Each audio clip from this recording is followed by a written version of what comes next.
to all of them, everyone around, whoever's on the happy hour. I've got my team over here, and cheers to everyone. Thank you. And Glenn, take it away, man. No worries. Thanks, Mario. Yeah, so, coming along today, and Andrew and Mario said, look, Glenn, can you come and have a chat with the team? I thought, what to talk about? There's so much to share, and you have so much knowledge that I love to learn from. But what I'd like to think is that, I might bring the sort of the soft skills into the hardware, because, I know that you're designers and creatives and building beautiful hospitality environments.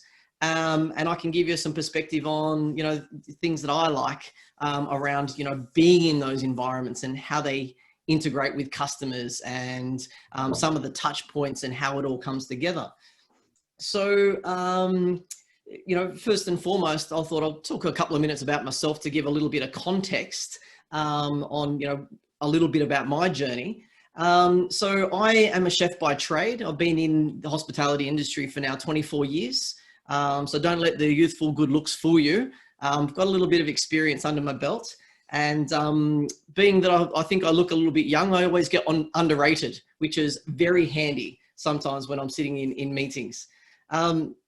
Traditional chef's apprenticeship in Australia, so 4 years, worked in 5-star hotels up in Cairns, up north in Australia, worked the ski fields of Europe. I'm a big fan of snowboarding, so I traveled the world for a few years just working on ski fields and enjoying the winters and the snow, and always looking for that next sort of powder rush.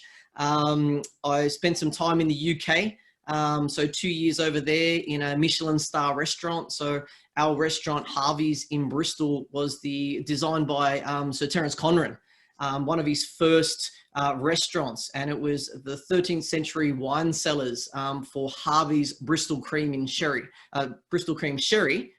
in the town of Bristol. Beautiful little basement kitchen. Being in a basement comes with its own limitations in terms of sewerage pumping and things like that, some of the detail, but we had to handle that back end. The front of house though, just immaculate. The cellars, the ambience, the feel, very, very cool environment. The quality of the food that we served was, beautiful for me as a young Australian heading over into Europe and seeing, a real level of cuisine. The produce, we'd have Scottish langoustine flown down, live. I'd have truffles over from the markets in France, caviar heading in from Russia. So just the quality and the access we had to was excellent as a chef, and the learnings that came out of that, really exceptional. I'd come back into Australia and ran a catering company where I used to do a lot of high-end corporate gigs. So it might be a private function for 400 people, and then the next day catering to the chairman of HSBC in Melbourne. So very diverse and a lot of client facing. What I loved about that role, I was in and out of a lot of kitchens and a lot of businesses. So seeing, the way their cultures would interact, the way they position, the way they cater and look after their clients, and building those relationships. Moving from there, I worked with, I applied for a role as a training development chef with, unbeknownst to me at the time, it was a company called the 15 Foundation, affiliated with Jamie Oliver. So I looked at it as a training role and thought this would be fun. And next thing, I've flown over to London. I'm meeting with Jamie Oliver himself, and as a chef, he's kind of a big deal in the food realm. He's, one of the most globally recognized sort of brands, I guess, in food on the planet, and very inspiring, amazing entrepreneur. And when I met Jamie back in 2006, he had already just, I think it was around 220 staff reporting to him at the time, and he was about to hit a growth phase. And I guess we know that he's gone to then global empire, and then some of that's peeled back again, and he's made some mistakes, and that's part of his learnings as we go along. But as an operator, really dynamic, full of energy, really passionate about the produce. And I was fortunate enough to spend a couple of years working with the foundation, inspiring young people and teaching them the skills that I'd learned coming up in the kitchen. Moving on from there, I opened up my own business in Melbourne, and it was a warehouse in Footscray. And this is before, warehouses were cool. So I don't know about the rest of the planet, but in Melbourne, warehouse in Footscray is a pretty grungy area that people generally didn't go. And all of a sudden I've got this state-of-the-art demonstration kitchen built in this dusty old warehouse, and we're doing corporate events and bringing people from the CBD out. And a lot of the corporates were sort of blown away because the front facade was, you know, a really old, crappy warehouse. But as soon as the roller doors went up, soft lighting, recycled timbers, polished wooden floor, Fisher and Paykel equipment, so domestic sort of tie-in with all of their new equipment lined up. And we used to do a lot of product launches and cooking demonstrations and very intimate events. Filmed a few TV series there as well. It's called Raw Materials, and it was just beautiful to bring that to market. From there, I got a phone call one day to come and assist a TAFE where I was doing some teaching. They said, Glenn, this is a little bit left field, this request. We don't know what to do. And we thought of you because you kind of do left field things. And I find myself as the mock contestant auditioning for MasterChef Australia. And this MasterChef franchise just gone global. The UK was the pioneer from what I understand. And Australia, we've been running now for, I think it's 11 or 12 years. So I auditioned the judges into their roles, and we didn't know in Australia how big this TV series was going to be. And it completely redefined the way customers and the public view hospitality in Australia through taking other chefs and putting them through cook-offs, really getting behind different individuals and showcasing them, putting young contestants through their paces, and ultimately it's reality TV. But the brand endorsement behind it, we were showcasing products that all of a sudden the supermarkets here are getting a 1,400% increase on sales the next day. So it was powerful from a viewing audience point of view. At the time, it was the highest ranking TV series in Australia outside of the major sporting events. So the grand finals and state of origin and so forth. So it was really exciting to be working on that shoot. I worked with the team there for a couple of years and set up Junior MasterChef and would recruit contestants, time trial all the dishes and deal with all the guest chefs. So kind of gave me this skill set of kitchen back of house, then to media, and then a lot of sort of customer interaction. So a lot of learnings in that for me. That's just a couple of the things that I've done that I'm really proud of, but geez, they were hard work at the time. And I think that, you know, a lot of the best experiences, you don't always appreciate it at the time. So when I was, you know, neck deep in work and pushing 100 hours a week, it's a lot easier to reflect on it now and know how awesome it was, but it was hard work at the time, but still inspiring because I love what I do. And if you don't love what you do, then you've got to make choices and try and find out how to make it fun for yourself.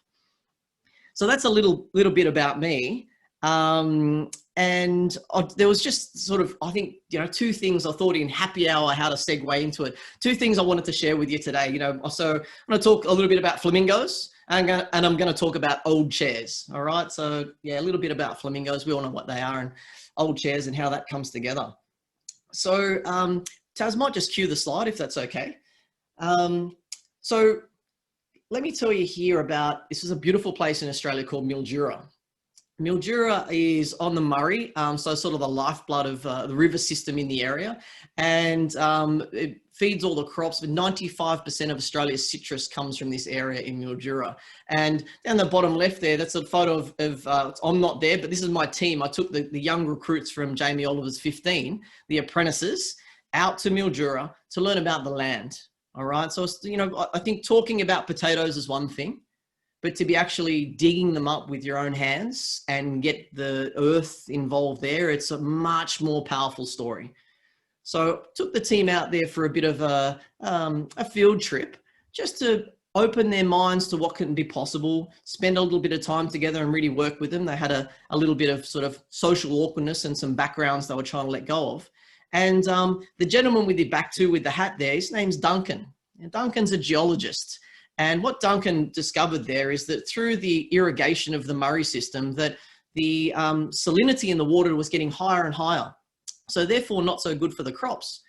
But being a geologist, he worked out that if I tap into this high saline solution that's running as an undercurrent underneath the Murray and pump it out onto these salt flats, onto these flats, what we're actually creating is some salt flats because it's very hot out there. It's, 40 degrees plus Celsius.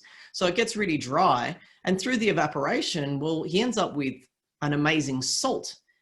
And the reason why I think that's really important is commercially, because salt's a big factor to use in construction for concrete. So that makes sense. But for Duncan's point of view, it was helping the environment. And as a side product, they ended up with this beautiful salt, the Murray River pink salt. Now, the thing I love about this pink salt here, it's kind of terroir. And terroir is a French term that sort of loosely means, it talks about the soil, the climate, and the environment in an area and how that's reflective of the flavor. They refer to it a lot in wine, terroir, but in a food sense, to me, it talks about a time and a place, so a locality. And the Murray River salt is specific to the Murray River region and is kind of the taste of Australia, if you will. And this salt, this pink flaked salt, is just delicious as a seasoning salt, like a finishing salt. So not the kind of thing you might put on your steak to cook it, but to finish it off and just to flake it across the top, and it melts in. It just adds a beautiful, beautiful mouthfeel and really opens the palate to enhance the flavors. So we're talking about the Murray River pink salt, and I'm sharing my wisdom and insight with the young apprentices around terroir and the taste of the land and how it works together. And then I shared a story, and they were in a little bit of disbelief. I said, well, did you know that flamingos are actually born white? And the team are saying, Glenn, you're delusional. You don't know what you're talking about. You're making this up. I said, no, flamingos are born white. And where flamingos live in Africa, right? I love animals. So I got the chance to do a safari some years ago. So up in the craters where it rains a lot, there's a high concentration, a high evaporation rate. So the crater lakes get full of saline, right? Become very, very salty. Now in that salt, an algae grows, and the algae is chock-a-block full of carotene. And carotene is the same color that makes carrots the color they are. Carotene is what, and it has this sort of pink color to it, right? You can see in the photo here in the Mildura. So this is carotene in the water. So the flamingos that are born white eat the carotene in the algae. That's what they live on. So the more the flamingos eat of this algae, the more pink they become. So over the journey of the lifetime, the flamingos become pink. And this is the story of the carotene and the pink salt and the flamingos. I think it's fascinating. But my young recruits saying, Glenn, you don't know what you're talking about. Now, this is a true story. You're welcome to Google that if you want. Have a look. So flamingos are born white. So, a taste of the land, terroir. And so encourage you to think about what is your local seasoning or salt, and how does it represent what you do, and how does it come together in a time and a place? Because food has beautiful memory connotations. So if you're out somewhere, might be down by the beach enjoying some fish and chips, it's where you are, the location, who you're with, what you're drinking. All of that makes sense at the time to create a memorable experience. And these are considerations, I believe, in terms of creating a great atmosphere and a great ambiance. Where are you drawing inspiration from? And how is that design specific to a time and a place? Just like the Murray River pink salt. Being happy hour, Taz, I might get you to hit the next slide if that's okay. Being happy hour, thought I'd just share a quick beverage story. Right? I know we've probably all got a really good drinking story here. And this is not one of those drinking stories. This is about appreciation. So when I was working in the UK, in a wine cellar, Harvey's in Bristol, I wanted to travel around France. And I'm a big fan of French champagne, or just sparkling wine in general, but French champagne in particular. And we were tasting a lot and enjoying a lot. And the reason I love champagne, because to me, it's all about a celebration, all right? When you pop the cork, boop, there's something happening. There's a reason to celebrate. And it doesn't matter if it's just a beautiful close of an AGM like this, or if it's something significant like a birthday or a milestone. It can be anything, but champagne to me is synonymous with a celebration. So I'd finished up working in the UK. I was there for 2.5 years, and my girlfriend and I bought an old camper van. So it was a 1972 Ford Econoline. It was an old ambulance converted, and had a couple of beds in the back. And we drove this bad boy all throughout Europe. So we did about 17 or 18,000 kilometers through Poland, Germany, France, Spain, Portugal. It was an amazing trip. And as part of that trip, I'd lined up with the sommelier back in the UK to get us a tour in the Champagne region. Now, the Champagne region, so in Australia, we'd say Reims. The French would say Reims. In Reims, right? The home of Champagne. You don't just turn up at the cellar door and have a tour. It is by appointment. So we thought this was a little bit different. And I had my sommelier Arnaud in the restaurant, Michelin star, high level, call across in French, organize a tour for us. So there was a time and a date to work towards.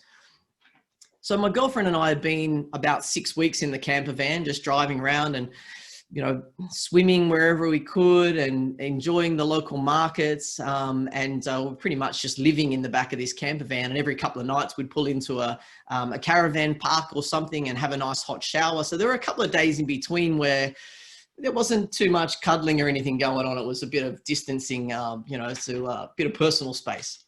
And we turned up in Reims and we find ourselves out the front of Louis Roederer. Now, Louis Roederer, a very noted champagne house, and one of their flagship champagnes is the Cristal, which is very well noted and quite delicious. So we'd had to tidy ourselves up, like a bit of get a wet towel and clean ourselves up a bit, fix the hair and put on a clean jacket, because we were sleeping in the alley just out the front of the champagne house. So we turn up and inside we head to, this beautiful, almost like a chateau, this old sort of French villa. And we were met by a lovely lady, Martine. She was our tour guide. She was American, but very well versed in the brand of Louis Roederer and loved her champagne. So Martine took us for a tour through all the caves underneath. And so what we're looking at there is some of the beautiful caves. Now, historically, the Romans mined all the chalk out of underneath Reims here in France to build their roads during the Roman Empire. So we're talking now 80 BC, all of the chalk was mined out. And the French realized its perfect temperature control. So this is where we will house our fine wines and especially our champagne. So these cellars have been around for a long time. So we've toured the cellars and we're having a great time. Just the two of us, just my girlfriend and I and our tour guide. So we felt very special considering we've been roughing it, I guess, in the camper van for 6 weeks. And all of a sudden we're, all spruced up and enjoying the tour. And we see the Cristal on the production line. So thousands of bottles rolling through and we're just like, this is amazing. Asking plenty of questions, having a good chat with Martine. And after the tour, then we finish up upstairs and we're sitting around in these old chairs. Oh, okay, this is a little bit different. So this is kind of cool. And Martine just disappears for a second and then she comes back and she has 4 crystal engraved glasses just as a gift for us. And then we crack a couple of bottles of Louis Roederer fine champagne. So my girlfriend and I from the camper van out in the street find ourselves in the original 17th century office of Louis Roederer himself, sitting in the beautifully reconditioned chairs from Louis Roederer. And I just thought they were old chairs, but these were, antique. And so we're sitting there drinking fine champagne out of crystal glasses. And I asked Martine, because I'm always quite curious, hey, Martine, can you tell me, you're such an enthusiast and you love your champagne so much and you've shared so much knowledge, what is your favorite champagne? And she said, Glenn, the one I've got in my hand at the time. So there's my beverage story. Take what you will, but thank you very much for listening. So I put back over to the floor, and I know it's your happy hour. So think about a beverage story you might have, something to share. Why is it there? And tie in those little memory associations on who were you with and what were you experiencing at the time. Because what I think that you do as an organization is create amazing places and amazing spaces for customers to create their own memories with. And that's pretty inspiring. So give yourself a pat on the back and enjoy your happy hour. Thanks, Mario. Thanks, Andrew. Thank you, team. Thank you very much, Glenn. Yeah, that was fantastic there, Glenn. Loved all of that. Much. Pleasure, pleasure. I also like to thank everybody else for hanging around. This is obviously the opportunity for everybody who we would normally get together for a cocktail and say cheers. Thank you very much. And this is for the rest of you guys who aren't allowed to get out like myself. We're not allowed to go to a pub. We're not allowed to go 5Ks from home. Envy you guys in Western Australia, South Australia, Queensland. Love to be able to catch up for a beverage next time we're all in the same room. Zooming out. Very good. Thanks for that, Andrew. Blair here says she's got a good story, but she can't remember. It was so good. It's after too many drinks. Can't remember or doesn't want to share. Sometimes it's just something to share. How are you, Wayne? The other Glenn. What she remembers is a good story. No doubt. No doubt. I went to Swan Hill at the weekend from Victorian side, Right. and on the evening walked across the bridge across the Murray into New South Wales, went to a pub and had a beer and a meal without having to wear a mask, and that was my special occasion from a shut down Victorian. But yeah, managed to get away with it without being fined, of course. It's appreciating the little things, isn't it, Tim? Oh, absolutely. Yeah, like cruising around without a mask on. Yeah, why not? Why not? Yeah, I live in Echuca, so it was just up the road, really. Yeah. Very good. Very good. And Wayne, you'd have a few stories, wouldn't you, Wayne? Nothing to share. Plenty of stories, nothing to share. I might have a drink named after me at a hotel in Italy, funnily enough. Wow. You must have made an impression. Oh, maybe. I'm a frequent flyer there, so you know what I mean. I think I paid for the bar, actually. You bought a bar in Italy. Just across the bar, pay for it. What about you, Julian? You've got your mic turned off and your camera off. You could tell us a few stories. Me? A drinking story. I don't drink enough, I think. I don't have a camera. I'm on my desktop. Yeah, that's why it's turned off. We lost Shiguru, who could probably spend the rest of the night talking about it. Which guru? From Japan. Oh, Shiguru. Yeah. Suzuki-san. Yeah.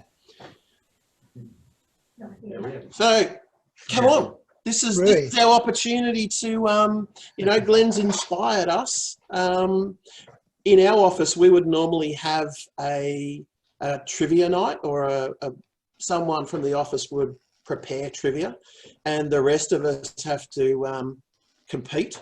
So rather than everybody switch off and go off and do what you would normally be doing on a Friday afternoon, Bridget, Greg, Rui, you guys, this is your opportunity. It's not just about consultants contributing. We're all in a room and having a drink. Still early days here, so Yeah.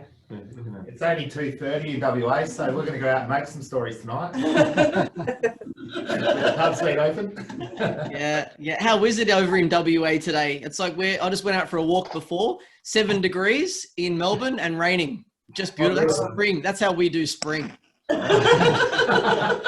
It's actually going to be a beautiful weekend here. So, really Glenn, Very we nice. did have pretty good, almost summer weather over the weekend, I guess. Yeah.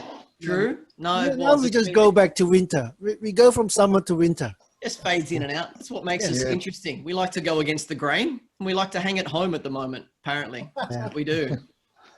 Hey, Glenn, you're over Point Cook way too, mate, so it's not real cold over there. You want to have a look at it up here at Mount Dandenong. Oh, I thought it was maybe snow they're talking about in the mountains this weekend. Yeah. Well, it is snowing in Adelaide. Well, it's already in South Australia. Oh, wow. Oh, okay. Crazy. Unusual.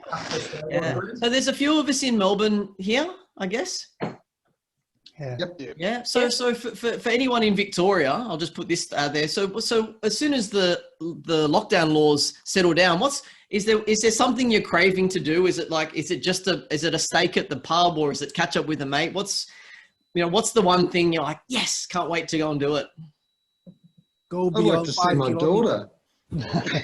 See the family. Yeah, have a my hug. daughter lives in Preston, all that way away. Wow. Yeah. It's crazy, isn't it? Yeah. Yeah. I'd like a couple of days away from my children. See, going the other way. Homeschooling. I'm homeschooling 2 boys, and I'll tell you what, they don't love Chef Dad as much now. No. There's I've accountability. certainly lost my flair. Absolutely, Bridget. It's been quite entertaining. Been good. I've been very respectful, but my wife has told me, listen, it's not a kitchen, and you need to go back in your office. Yeah. You don't shout at the children. Yeah. Yeah. Well, Gordon Ramsay style parenting. every now and again it just slips out, but I try to keep it in check. Yeah. Right? It's important. Young people don't learn that way anymore. I don't know if they did back when I went through it. So, it's a balancing act. But Yeah. definitely, Bridget, time to get away from the kids if you can. Just Yeah. I want to go somewhere for lunch and then stay on for the dinner session and spend everything I Yeah. can in every restaurant. And then get a taxi home. Bridget, we Clearing need, that up, Tim. Yeah. To a Truca. we need to do Yum Cha, Bridget. yeah, that's a long way. It is a long way. And That's all right. Larry, whereabouts are you based? I'm up in Brisbane. Living the dream. Absolutely. Because it would be cold. I can see that. Probably winter, it dropped to at least like 22, 23 degrees, didn't it? 23, but I'm not going to div over a point or two. Yeah. No. Yeah, do you know, guys, place to live. that Larry Anderson was the first chef that I worked under after my apprenticeship finished in Brisbane. He was the chef at Silks at Albion Park Trotting Track. Weren't you, Larry? That was a long time ago, mate. Actually, I was just talking to Mike Driscoll today, and that come up in conversation. Larry has mentioned that to me, and he's also told me a few other stories, Wayne, that are Quite likely. he was a passable apprentice. say for another time, maybe. Absolutely. Yep. I was an interesting young man. Were you the first person as an employer, and were you the first one that he sacked? No. I was I still didn't- there. Larry left no, the I didn't- business, and no, I was second. still about. I was there 12 months or more. It was part of my growth. Yeah, they were interesting days, weren't they, Wayne? They were great days, mate. I was 21 years old, I think. at You the were working time. with Bobby Wilson then, Yep. and you had the state-of-the-art pastry kitchen. Yeah. We were using the electric, a full electric, what do you call it, an island, I guess it would have been like. It was pretty exciting. And you used to have to I've got to lift give the credit to you and doors on Bobby. the oven that we were baking sheet sponge and everything, because I'm a patissier, by the way. So we would lift the doors, those old ones, like a Metters stove. You'd lift the door and hope that you were going to hit the even part of the oven. Yeah, jeez. And I'll tell you, ovens would have been a bit different there. If you need some good ovens, I know someone. So I saw Brian Gore here. Brian. Yes, Wayne, how are you? Yeah. I wasn't going to bring up any stories, Wayne. I remember the snowfields. oh, here we go. I'm learning now. No. Just a nice cold beer up there, isn't it, Wayne? That's great. Whereabouts are you based, Brian? Out your side. I'm out in the northwest of Melbourne, west of Melbourne, and it's raining and probably about 7 degrees. Beautiful. And what are you looking forward to getting out of this lockdown scenario? I'd rather not say, but I think just getting out, really. Licensed venues. Everyone healthy. Probably the traditional one. A pot and palmy down with a couple of mates. Simple. Seeing my children. Yeah. So it'd be good. What do you think? When will we ever be able to shake hands again? Do you think? Because I was thinking about this yesterday. That's something that's really part of the way we are and greeting and it's kind of strange. Will we go back to it? What do you think? Absolutely. No. It's going to be a bit strange. Brian won't touch anyone. Brian. I don't think it will. I think a lot of things will change. People talk about the face mask. You look at Vietnam and Hong Kong and so forth. Face masks are the norm over there. People look down at you if you're not wearing one. And that's only if you're actually got a cold or something like that. But I do agree, people will start to be not feeling nervous about wearing them if they've got a cold or not feeling brilliant. Public transport. I'm starting to see up here in Brisbane that people are now starting to handshake again and they're starting to hug. Yeah. It's becoming more and more. It will come back. It's a good thing. Yeah. But Brian, I don't want to hug, man. It's okay. Oh, you do so, Larry. That's why you just want me coming up to visit you, Larry, and want a big cuddle, don't you? Love a good man hug. The only one I want to hug from is my wife. I haven't seen her for 8 months. So. Wow. Yeah, it's pretty hard that way. Yeah, she's stuck in Atlanta at the moment. Really? In Atlanta? Wow. Yeah, I won't let her fly back. It's too dangerous. No, mate. No, I'm with you. We made that decision back in March. My son lives in Charlotte in North Carolina, and it's an interesting situation. Yeah, over there where it's just elections just around the corner. Oh, it's a crazy place at the moment. Absolutely crazy. But, yeah. Yes. So you know who's the boss.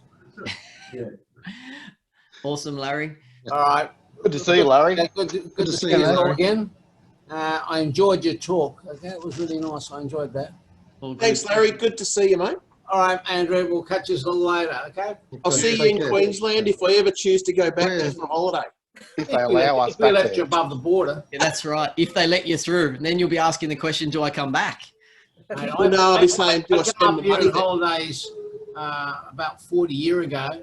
I was in the military at the time. I went back, resigned, come up here.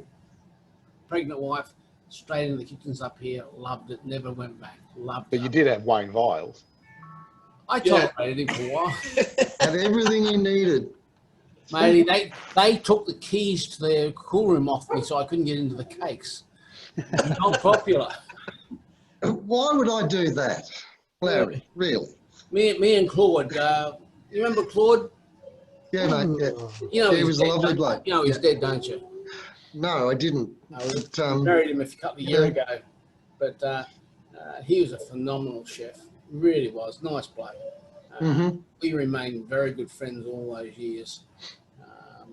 Well, I've actually been living in Victoria longer than I lived in Queensland now, so I don't know. I think I'm more of a Victorian even until the state of origin time. That's okay. We'll hold that against you. That's the real test. Thank you. Ladies and gents, I'm going to have to give my apologies too. I've got to go up and get a new set of glasses so I can actually see these screens. So thanks so much for today. Excuse, mate. Sweetie's been complaining about you for months. Well, everyone mostly does. But look, thanks very much for today. Look forward to seeing you all very soon and putting this together, the FCSI. So, yeah, everyone stay safe and we'll be seeing each other soon. Thanks very much for joining us. I remember our last AGM in Sydney.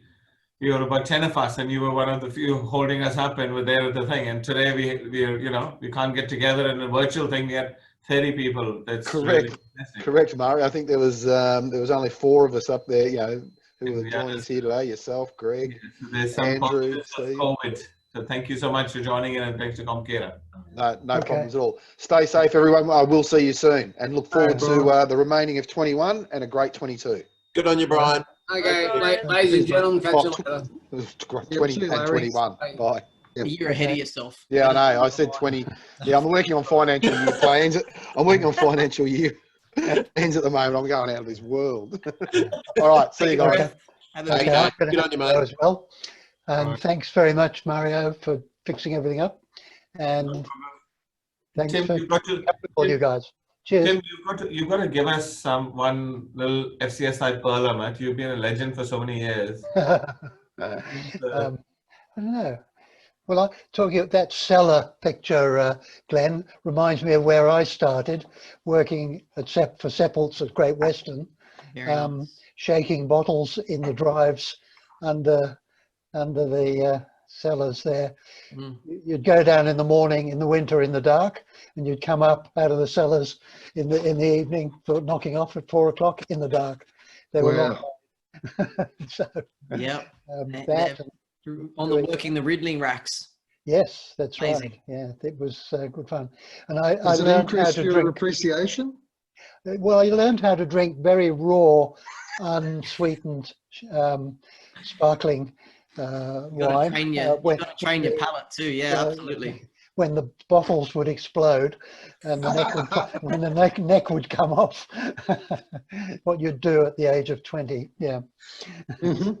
A bit different from the other lady in France who said the best champagne was with one in her hand. It wasn't quite the case for you. Got the one in your hand. Very good answer, that. Okay, Now, guys.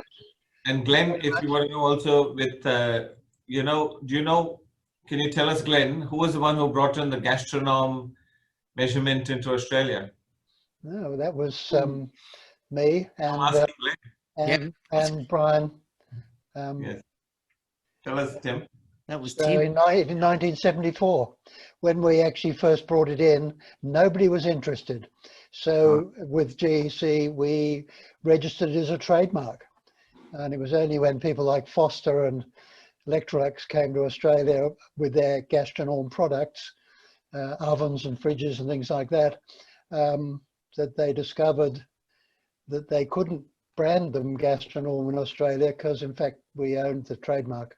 Well done. But we gave it up in the end because it Yep, really didn't help I mean, the process. GN Pan royalty right here. This is Put it perfect. there. I still hell? have. I I wonder still what cook went wrong in the US then. because they're still using feet and inches. But I still cook in a 2/3 65mm deep aluminium food pan, and it's got to be 50 years old. It's terrific. Fits an ordinary domestic Built to oven. last. Built to last. Definitely. Well, it Aluminium. Maybe there is nothing in that whole Alzheimer's thing in aluminium. No, that's right. That's right. I don't say I'm a living example, but I can't remember what you said. So there we go. I wanted to say a Interesting. quick thank you, Glenn, and to everybody at the FCSI for having me here. I do need to go and save my children from whatever is going on in the background here. Okay. And I don't know if I'm going out there to 1 or 2, but there's certainly some squealing that I need to depart from. So thank you all for having me, and I look forward to catching up with you all soon. Okay. Thanks, Bridget. Fantastic. Okay, Bridge. Bye-bye. Yes. Good You're And I welcome. will bid farewell as well too, guys. Lovely to see you all. Thank you. Thank Thanks you, a Wayne. lot for pulling this together, guys. It was great. Andrew and Mario, fantastic. Good job. Yeah. well Thanks, done. Wayne, and thanks for your support, mate. But now that the children have gone, Rui can tell his story. Yes. I can't because this is being recorded and they'll use it in evidence against me. Please hold while I cease that recording. Yeah. Yeah.